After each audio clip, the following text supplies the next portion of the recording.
اللہ ارشاد فرماتے ہیں کہ وَذِل قُرْبَى، اور جو تمہارے قرابت دار ہیں ان کے ساتھ بھی حسن سلوک کرو۔ جو قرابت دار، قربا قرابت سے ہے، اور قرابت کا معنی جو سب سے زیادہ قریب ہے، اور سب سے زیادہ قریب جسم کے اعتبار سے بھی اور نسب خون کے اعتبار سے بھی، یعنی جو ہمارے والدین کے بعد جو ہمارے سب سے زیادہ قریب ہیں، اللہ فرماتے ہیں کہ ان قرابت داروں کے ساتھ بھی تم حسن سلوک کرو۔ تو ہمارے ماں باپ کے بعد ہمارے سب سے زیادہ قریب کون لوگ ہیں؟ ہمارے بہن بھائی ہیں۔ کون ہیں؟ بہن بھائی ہیں، یہ ہمارے سب سے زیادہ قریب ہیں۔ پھر ان کے بعد الاقرب فالاقرب، جو ان کے زیادہ قریب ہیں، چچے ہیں، مامے ہیں۔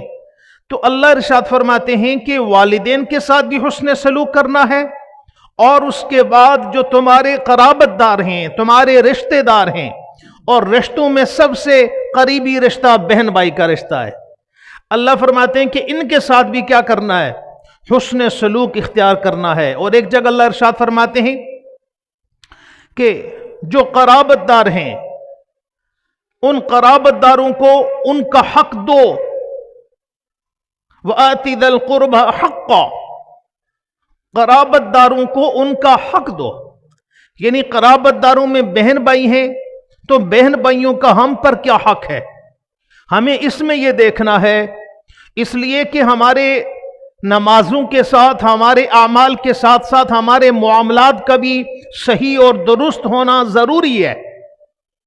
یہ نہیں کہ ہم نمازیں تو ماشاءاللہ بڑے بھرپور انداز میں پڑھیں، دین کے باقی کام ہم کریں، تہجد کا بھی اہتمام کریں، لیکن ہمارے جو بہن بھائی ہیں ان کے ساتھ ہمارا حسن سلوک اچھا نہ ہو، تو یقیناً پھر ان عبادت کے بجائے قیامت کے دن ہمارے لیے پکڑ بہت بڑی ہوگی۔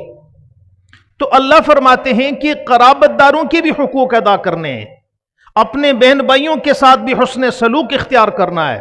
بہت سارے لوگ ہوتے ہیں جو بظاہر اپنے خاندان میں جو دور کے رشتہ دار ہیں ان کے ساتھ تو بڑا حسن سلوک اختیار کرتے ہیں، لیکن اپنے بہن بھائیوں سے ناراض ہوتے ہیں۔ بھائی اپنے بھائی سے ناراض ہے، بھائی بہن سے ناراض ہے، بہن اپنے بھائی سے ناراض ہے، اور ناراضگی کی کوئی بڑی بات نہیں ہے، چھوٹی چھوٹی باتوں پر بہن بھائی آپس میں ناراض ہوتے ہیں۔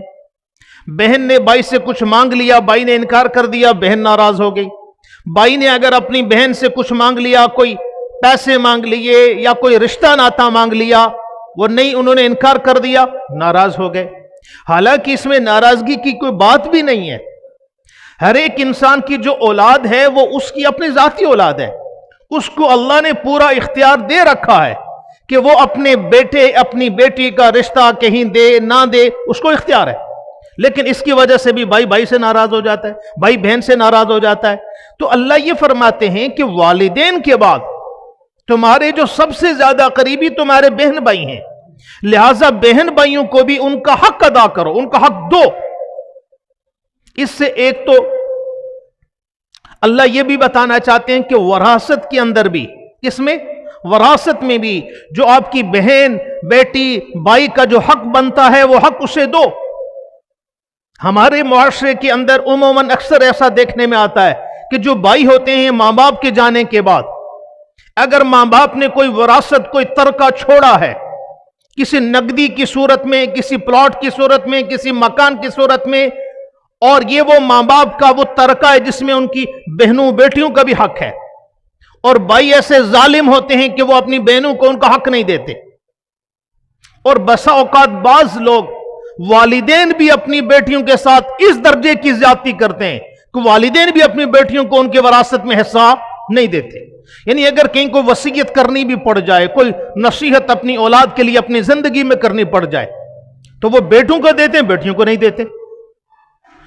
تو ہم سے قیامت کے دن ہماری جو قرابت داری ہے، ہماری جو رشتہ داری ہے، اس کے متعلق بھی اللہ سوال کریں گے قیامت میں ہم سے کہ حضرت صاحب تو اپنے رشتہ داروں کے ساتھ، اپنے بہن بھائیوں کے ساتھ کیسا رہا؟ اب کے حالات اس قدر خراب ہیں کہ ایک بھائی اپنے دوسرے بھائی کو نیچے گرانا چاہتا ہے، بھائی بہن کے پیچھے، بہن بھائی کے پیچھے لگا ہوا، اور ایک دوسرے کے ساتھ ظلم، زیادتی اور ایک دوسرے کے پیچھے غیبتیں، لڑائیاں، جھگڑے. حالانکہ ایسا نہیں ہونا چاہیے.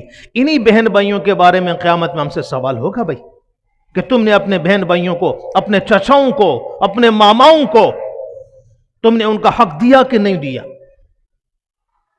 تو اللہ یہ ارشاد فرماتے ہیں کہ والدین کے ساتھ بھی اچھا سلوک کرنا ہے، لیکن اس کے ساتھ ساتھ اپنے جو قرابت دار ہیں، رشتہ دار ہیں، ان سے بھی اچھا سلوک اختیار کریں. اور آج کے اس زمانے میں بہن بھائیوں کے ساتھ چونکہ ایک نفسا نفسی کا عالم ہے، اگر آپ سمجھتے ہیں کہ سب سے جو بہتر طریقہ ہے نا جی اپنے بہن بھائیوں کے ساتھ اچھائی کرنے کا، اگر آپ یہ چاہتے ہیں کہ یار مجھے میرا اللہ یہ کہتا ہے کہ اپنے بہن بھائیوں کے ساتھ، قرابت داروں کے ساتھ حسن سلوک کرو، ان کے ساتھ اچھائی کرو، تو اس کی ایک عام اور سادہ سا اور بہترین طریقہ یہ ہے کہ بھائی اپنی بہن کو تھوڑی سی رقم دے دے. کیا کر لے؟ دیکھے کہ اگر اس کے اوپر کوئی حالات ہیں، کوئی پریشانی ہے، اس کے حالات تنگ ہیں، تھوڑا سا اس کو کیا کر دے؟ رقم دے دے. یہ پیسہ ایک ایسی چیز ہے کہ یہ اس سے بڑے بڑے لوگ خریدے جا سکتے ہیں، اور مال ایک ایسی چیز ہے کہ جہاں مال لگے گا وہاں محبت بڑھے گی، وہاں تعلق مضبوط ہوگا.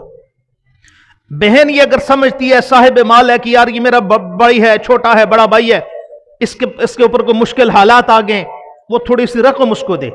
آپ دیکھیں کہ بہن بھائیوں کا پھر تعلق کیسے مضبوط ہوگا. تو سب سے آسان طریقہ، سب سے بہترین طریقہ کہ اتنی رقم اپنی بہن کو دے دو، اتنی رقم اپنے چچا کو دے دو، اتنی رقم اگر آپ کے پاس وسعت ہے اس حساب سے ایک موٹی رقم ان کو دے دو. پھر وہ موت تک آپ کو یاد رکھیں گے کہ یہ میرے بھائی نے. اور خاص کر بہنیں اپنے بھائیوں کی طرف سے دی ہوئی چیزیں بھولتی نہیں ہیں، اسے بڑی یاد رکھتی ہیں. اور ان بہنوں کے بھی حقوق ہیں ہم پر. یہ نہیں کہ بہنیں ہیں، شادی ہو گئی، دوسرے گھر چلی گئی، باپ یہ سوچے کہ بیٹی میری شادی ہو گئی، دوسرے گھر چلی گئی. نہیں بھائی، ان کے گھر دوسرے گھروں میں جانے کے بعد بھی ہم پر یہ حق لازم ہے کہ ہم نے اپنی بہنوں پر لازم ہے بھائیوں کا خیال رکھیں. چونکہ رشتہ داری بہت بڑی چیز ہے، اور قیامت میں یہ میں بارہا پہلے بھی بتا چکا ہوں کہ قیامت کے دن یہ رشتہ داری اللہ سے عرض کرے گی کہ یہ اللہ جس نے مجھے جوڑا، آج قیامت کے دن تو اسے اپنی رحمت سے جوڑ دے، اور یہ اللہ جس نے مجھے توڑا، آج تو اسے اپنی رحمت سے توڑ دے. تو لہٰذا ان ساری چیزوں کو ہم نے برابر سرابر لے کر چلنا ہے. والدین ہیں، ان کے حقوق میں نے بیان کیے، وہ حقوق آپ نے ان کے ادا کرنے ہیں. والدین کے بعد ہمارے بہن بھائی ہمارے گھروں کے اندر ہیں. جس گھر کے اندر بھائی بھائی سے نہیں بول رہا، نمازیں پڑھ رہا ہے، ان نمازوں کی اللہ کے ہاں کوئی حیثیت نہیں. کیونکہ حضور علیہ السلام کی صحیح حدیث ہے کہ اگر کوئی مسلمان کسی دوسرے مسلمان سے 3 دن سے زیادہ ناراض ہو تو وہ اسلام سے نکل جاتا ہے. 3 دن سے زیادہ ناراض ہے. اور جہاں اپنے بھائی اپنے بہن سے سالوں سے ناراض ہے، 2 سالیں ہو گئیں، 3 سالیں ہو گئیں. اور بعض لوگ تو اتنے جلال میں آتے ہیں، کیسے ناراض ہوتے ہیں کہ وصیت کر کے جاتے ہیں میرے جنازے پر بھی ماڑی بہن نہ آوے، اے ماڑا پرا ماڑے جنازے تے بھی نہ آوے. بیٹوں کو نصیحت کر کے جاتے ہیں اس کو نہیں آنے دینا میرے جنازے پر. اب ایک طرف وہ سجدے بھی ادا کر رہا ہے، تہجدیں بھی پڑھ رہا ہے، ذکر اذکار بھی کر رہا ہے، اور ساتھ اتنی بڑی زیادتی کر رہا ہے. تو قرآن یہ کہتا ہے کہ اپنے والدین کے ساتھ حسن سلوک کرو، اور اس کے ساتھ ساتھ جو تمہارے قرابت دار ہیں، تمہارے رشتہ دار ہیں، خاندان میں جو سب سے زیادہ قریب ہیں، نسب میں خون کے اعتبار سے جو آپ کے سب سے زیادہ قریب ہیں، ان کے ساتھ بھی کیا کرنا ہے؟ حسن سلوک کرنا. ہمارا جو آج کل کا جو تعلق ہے یا کسی کی عزت اور احترام ہے وہ ایک آرٹیفیشل ہے. ویسے حضرت صاحب بڑا سامنے بڑا کہہ دیتے ہیں حضرت صاحب بس تسی ہو تھوڑے تو بغیر تے کم ہی نہیں چل سکنا، دنیا تھوڑے تو بغیر چل بھی نہیں سکنی. لیکن جو اس سے الگ ہو جاتے ہیں اس کی پیٹھ پیچھے ہم اس کی غیبت کرتے ہیں. ایسے نہیں ہو. تو قرابت داروں کے ساتھ آپ کے جو بھی رشتہ دار ہیں، ماں کی طرف سے ہیں، باپ کی طرف سے ہیں، ماں باپ کے بعد ان کے رشتہ داروں کا احترام کرنا ہے. تو کریں گے سارے جی انشاءاللہ. اللہ فرماتے ہیں کہ اپنے قرابت داروں کے ساتھ حسن سلوک کرو، اور اس کے بعد والیتاما، اور یتیموں کے ساتھ بھی حسن سلوک کرو. کیا کرو؟ اللہ کے رسول صلی اللہ علیہ وسلم کی صحیح حدیث ہے، آپ علیہ السلام نے ارشاد فرمایا کہ جو شخص کسی یتیم کے ہاتھ پر شفقت سے اس کے سر پر ہاتھ پھیرتا ہے، اس کے ہاتھ کے نیچے جتنے بال آتے ہیں اللہ اس کے حساب سے اس کو اجر عطا کرتے ہیں۔